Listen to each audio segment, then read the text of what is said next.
Hey, you guys. Okay, so we're gonna continue with Wonder.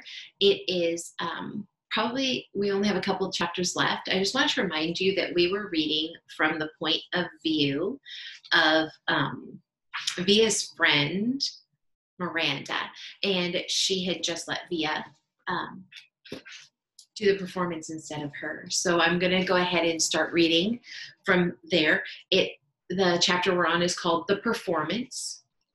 I watched the rest of the play from the wings just off stage, next to Davenport. Justin was amazing, and Via, in that heartbreaking last scene, was awesome. There was one line she flubbed a bit, but Justin covered for her, and no one in the audience even noticed. I heard Davenport muttering under his breath, "Good, good, good." He was more nervous than all of the students put together. The actors, the set decorators, the lighting team, the guy handling the curtains. Davenport was a wreck, frankly. The only time I felt any regret, if you could call it that, was at the end of the play when everyone went out for their curtain call. Via and Justin were the last of the actors walking out on stage, and the audience rose to their feet when they took their bows. That, I admit, was a little bittersweet for me. But just a few minutes later, I saw Nate and Isabel and Augie make their way backstage, and they all seemed so happy. Everyone was congratulating the actors, patting them on the back. It was that crazy backstage theater mayhem where sweaty actors stand euphoric while people come worship them for a few seconds. In that crush of people, I noticed Augie looking kind of lost. I cut through the crowd as fast as I could and came up behind him. "Hey," I said, "Major Tom," after the show. I can't say why I was so happy to see August again after so long, or how good it felt when he hugged me. "I can't believe how big you've gotten," I said to him. "I thought you were going to be in the play," he said. "I wasn't up to it," I said, "but Via was great, don't you think?" He nodded. 2 seconds later, Isabel found us.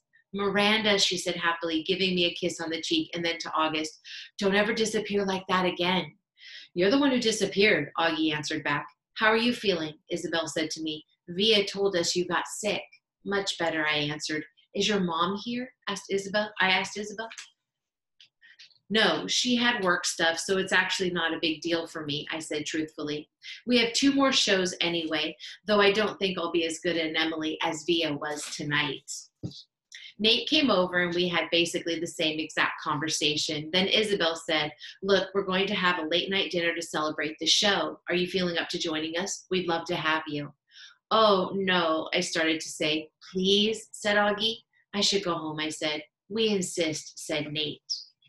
By now, Via and Justin had come over with Justin's mom, and Via put her arm around me. "You're definitely coming," she said, smiling her old smile at me. They started leading me out of the crowd, and I have to admit, for the first time in a very, very long time, I felt absolutely happy. Part 8. Now we're back to August's point of view. It says, "You're gonna reach the sky, fly, beautiful child." It's from the Eurythmics. It's a song. They're a band, and it's a song called Beautiful Child. I'm going to show you the drawing for that one. Okay, so we're back to August's point of view, and this is called Part 8. It's this chapter, the 5th grade nature retreat. Every year in the spring, the 5th graders of Beecher Prep go away for 3 days and 2 nights to a place called Broarwood Nature Reserve in Pennsylvania. It's a 4-hour bus drive away. The kids sleep in cabins with bunk beds. There are campfires and s'mores and long walks through the woods. The teachers have been prepping us about it this whole year long. So all the kids in the grade are excited about it, except for me. And it's not even that I'm not excited, because I kind of am. It's just I've never slept away from home before, and I'm kind of nervous. Most kids have had sleepovers by the time they're my age. A lot of kids have gone to sleepaway camps or stayed with their grandparents or whatever. Not me. Not unless you include hospital stays, but even then, Mom or Dad always stayed with me overnight. But I never slept over Tata and Papa's house or Aunt Kate and Uncle Poe's house. When I was really little, that was mainly because there were too many medical issues, like my trach tube needed to be cleaned every hour, or reinserting my feeding tube if it got detached. But when I got bigger, I just never felt like sleeping anywhere else. There was one time when I half slept over at Christopher's house. We were about 8, and we were still best friends. Our family had gone for a visit to his house, and me and Christopher were having such a great time playing Lego Star Wars that I didn't want to leave when it was time to go. We were like, please, please, please, can we have a sleepover? So our parents said yes, and Mom and Dad and Via drove home. And me and Christopher stayed up till midnight playing until Lisa, his mom, said, okay, guys, time to go to bed. Well, when I kind of panicked a bit, Lisa tried to help me go to sleep, but I just started crying that I wanted to go home. So at 1 a.m., Lisa called Mom and Dad drove all the way back out to Bridgeport to pick me up. We didn't get home until 3 a.m. So my one and only sleepover up until now was pretty much a disaster, which is why I'm a little nervous about the nature retreat. On the other hand, I'm really excited. Known for. I asked Mom to buy me a new rolling duffel bag because my old one had Star Wars stuff on it, and there is no way I was going to take that one to a 5th grade nature retreat. As much as I love Star Wars, I don't want that to be what I'm known for.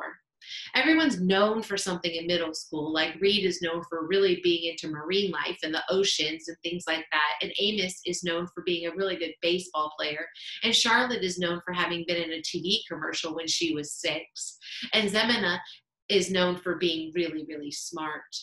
My point is that in middle school, you kind of get known for what you're into, and you have to be careful about stuff like that. Like Max G and Max W will never live down their Dungeons and Dragons obsession. So I was actually trying to ease out of my whole Star Wars thing a bit. I mean, it'll always be special to me, like it is with the doctor who put in my hearing aids. It's just not the thing I want to be known for in middle school. I'm not sure what I want to be known for, but it's not that. That's not exactly true. I do know what I'm really known for, but there's nothing I can do about that. A Star Wars duffel bag, I could do something about. Packing. Mom helped me pack the night before the big trip. We put all the clothes I was taking on my bed, and she folded everything neatly and put it inside the bag while I watched. It was a plain blue rolling duffel, by the way, no logos or artwork. What if I can't sleep at night, I asked. Take a book with you. Then if you can't sleep, you can pull out your flashlight and read for a bit until you get sleepy, she answered. I nodded. What if I have a nightmare? Your teachers will be there too, sweetie, she said, and Jack, and your friends. I can bring Babu, I said. That was my favorite stuffed animal when I was little, a small black bear with a soft black nose. You don't really sleep with him anymore, do you? Asked Mom. No, but I keep him in my closet in case I wake up in the middle of the night and can't get back to sleep, I said. I could hide him in my bag. No one would need to know. Then let's do that, Mom nodded, getting Babu from inside my closet. I wish they allowed cell phones, I said. I know, me too, she said, though I know you're going to have a great time, Augie. You sure you want me to pack Babu? Yeah, but way down where no one can see him, I said. She stuck Babu deep inside the bag and then stuffed the last of my t-shirts on top of him. So many clothes for just 2 days. 3 days and 2 nights, I corrected her. Yep, she nodded, smiling. 3 days and 2 nights. She zipped up the duffel bag and picked it up. Not too heavy, try it. I picked up the bag. Fine, I shrugged. She sat on the bed. Hey, what happened to your Empire Strikes Back poster? Oh, I took that down ages ago, I noticed. I answered. She shook her head. Huh, I didn't notice that before. I'm trying to, change my image a bit, I explained. Okay, she smiled, nodding like she understood. Anyway, honey, you have to promise me you won't forget to put on the bug spray, okay? On the legs, especially when you're hiking through the woods. It's right here on the front, in the front compartment. Uh-huh. And put on your sunscreen, she said. You do not want to get a sunburn. And don't, I repeat, do not forget to take your hearing aids off if you go swimming. Would I get electrocuted? No, but you'll be in real hot water with Daddy because those things cost a fortune, she laughed. I put the rain poncho in the front compartment too. Same thing goes if it rains, Augie, okay? Make sure you cover your hearing aids with the hood. Aye, aye, sir, I said, saluting. She smiled and pulled me over. I can't believe how much you've grown up this year, Augie, she said softly, putting her hands on the sides of my face. Do I look taller? Definitely, she nodded. I'm still the shortest one in my grade. I'm not really even talking about your height, she said. Suppose I hate it there. You're going to have a great time, Augie. I nodded. She got up and gave me a quick kiss on the forehead. Okay, so I say we have to bed now. It's only 9 o'clock, Mom. Your bus leaves at 6 a.m. tomorrow. You don't want to be late. Come on, chop, chop. Your teeth are brushed? I nodded and climbed into bed. She started to lie down next to me. You don't need to put me to bed tonight, Mom, I said. I'll read on my own till I get sleepy. Really? She nodded, impressed. She squeezed my hand and gave it a kiss. Okay then, good night, love. Have sweet dreams. You too. She turned on the little reading light beside the bed. I'll write you letters, I said as she was leaving, even though I'll probably be home before you guys even get them. Then we can read them together, she said, and threw me a kiss. When she left my room, I took my copy of The Lion, the Witch, and the Wardrobe off the night table and started reading until I fell asleep. Though the witch knew the deep magic, there is a magic deeper still which she did not know. Her knowledge goes back only to the dawn of time, but if she could have looked a little further back into the stillness and the darkness before time dawned, she would have read there a different incantation. Daybreak. The next day I woke up really early. It was still dark inside my room and even darker outside, though I knew it would be morning soon. I turned over on my side but didn't feel at all sleepy. That's when I saw Daisy sitting near my bed. I mean, I knew it wasn't Daisy, but for a second I saw a shadow that looked just like her.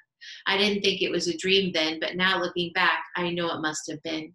It didn't make me sad to see her at all. It just filled me up with nice feelings inside. She was gone after a second, and I couldn't see her again in the darkness. The room started slowly lightening. I reached for my hearing aid headband and put it on, and now the world was really awake. I could hear the garbage trucks clunking down the street and the birds in our backyard. And down the hallway, I heard Mom's alarm beeping. Daisy's ghost made me feel super strong inside, knowing wherever I am, she'd be there with me. I got up out of bed and went to my desk and wrote a little note to Mom. Then I went into the living room where my packed bag was by the door. I opened it up and fished inside until I found what I was looking for. I took Babu back to my room, and I laid him on my bed and taped a little note to Mom on his chest, and then I covered him with my blanket so Mom would find him later. The note read, "Dear Mom, I won't need Babu, but if you miss me, you can cuddle with him yourself. XO, Augie." Day 1.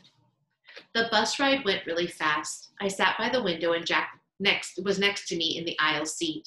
Summer and Maya were in front of us. Everyone was in a good mood, kind of loud, laughing a lot. I noticed right away that Julian wasn't on our bus, even though Henry and Miles were.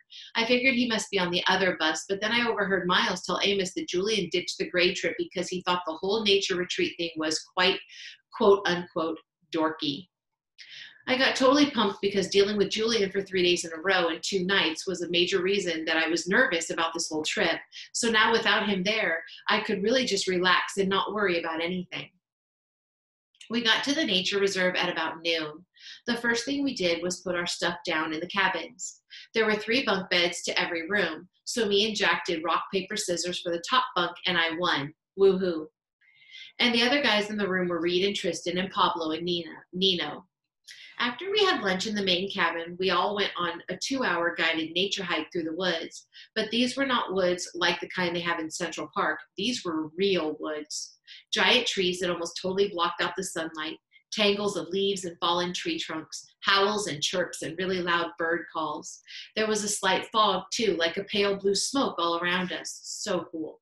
The nature guide pointed everything out to us. The different types of trees we were passing, the insects inside the dead logs on the trail, the signs of deer and bears in the woods, what type of birds were whistling, and where to look for them. I realized that my Lobot hearing aids actually made me hear better than most people because I was usually the first person to hear a new bird call. It started to rain as we headed back to camp. I pulled on my rain poncho and pulled the hood up so my hearing aids wouldn't get wet, but my jeans and shoes got soaked by the time we reached our cabins. Everyone got soaked. It was fun though. We had a wet sock fight in the cabin. Since it rained for the rest of the day, we spent most of the afternoon goofing off in the rec room.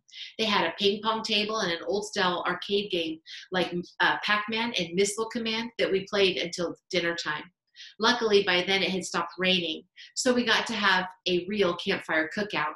The log benches around the campfire were still a little damp, but we threw our jackets over them and hung out by the fire, toasting s'mores and eating the best roasted hot dogs I have ever tasted. Mom was right about the mosquitoes. There were tons of them, but luckily I had spritzed myself before I left the cabin, and I wasn't eaten alive like some of the other kids were. I loved hanging out by the campfire after dark. I loved the way bits of fire dust would float up and disappear into the night air, and how the fire lit up people's faces. I loved the sound the fire made too, and how the woods were so dark that you couldn't see anything around you, and you'd look up and see a billion stars in the sky. The sky doesn't look like that in North River Heights. I've seen it look like that in Montauk, though, like someone sprinkled salt on a shiny black table. I was so tired when I got back to the cabin that I didn't need to pull out the book to read. I fell asleep almost as fast as my head hit the pillow, and maybe I dreamed about the stars. I don't know. Okay, so I'm going to stop there, and we'll probably finish the book tomorrow. That's all I have for you today, and I will see all of you tomorrow in our Zoom meeting. I miss you all. I hope you had a great weekend, and I'll talk to you later. Bye.